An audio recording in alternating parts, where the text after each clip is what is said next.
Bookwallah's Teatime Tales. Hi, my name is Maya Achedu. I'm from Chicago, Illinois, and I hope you're all ready to curl up and read a good book, because today I'm going to be reading to you Mulan, A Time for Courage. Let's get started.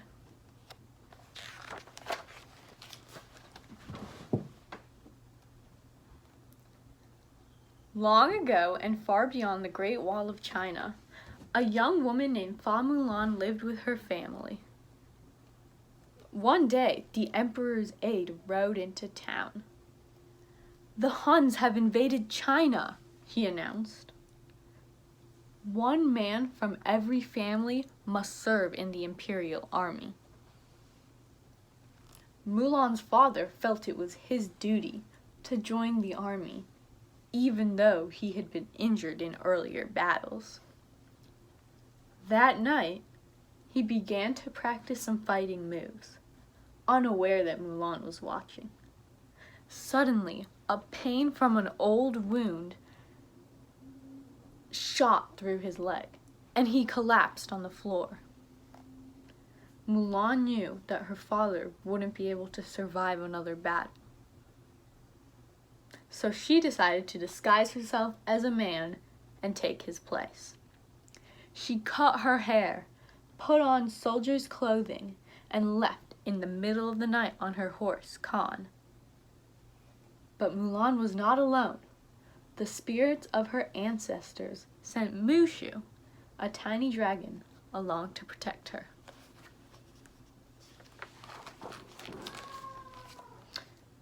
Mushu caught up with Mulan, and soon they arrived at the army camp. Mushu whispered suggestions to Mulan about how to look more like a man. "Show them your man walk," he said.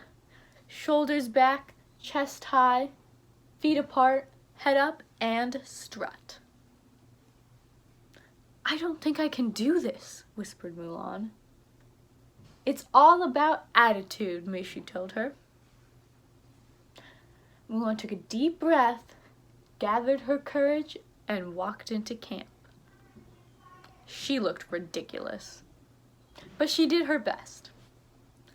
When she tried to make friends with the other soldiers, Qian Pao, Yao, and Ling, she ended up causing a fight. The camp was in total chaos when Captain Shang arrived. "Soldiers!" the captain shouted. Everyone sprang up and pointed at Mulan. "He started it," they all said in unison. "I don't need anyone causing trouble in my camp," Shang said to Mulan. "Sorry," Mulan said. Then she remembered she was supposed to be a man and lowered her voice. Sorry." "What's your name?" Shang asked. "My name is, Ping," Mulan told him. She handed him her army papers and frowned. She was not off to a good start.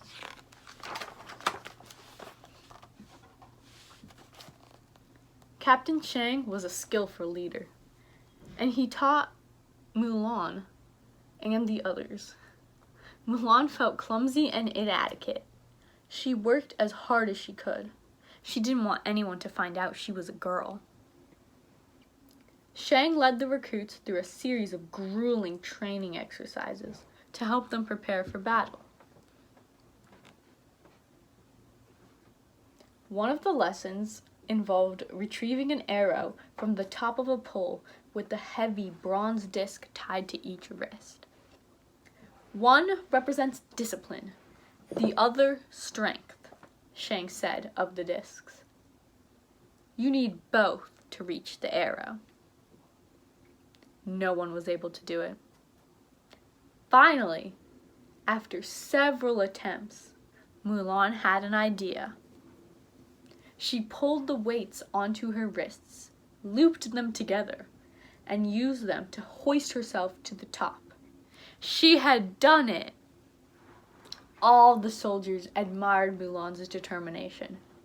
And even her new friends, Qian Po, Ling, and Yao, still didn't know that she wasn't a man.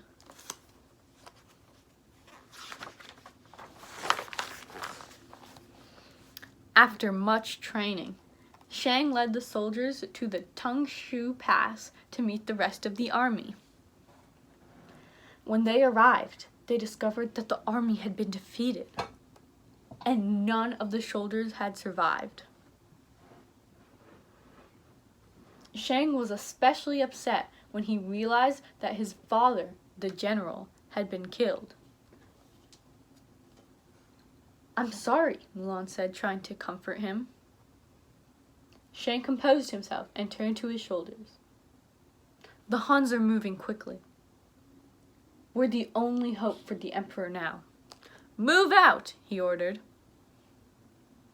Before long, the Huns discovered Shang and his troops.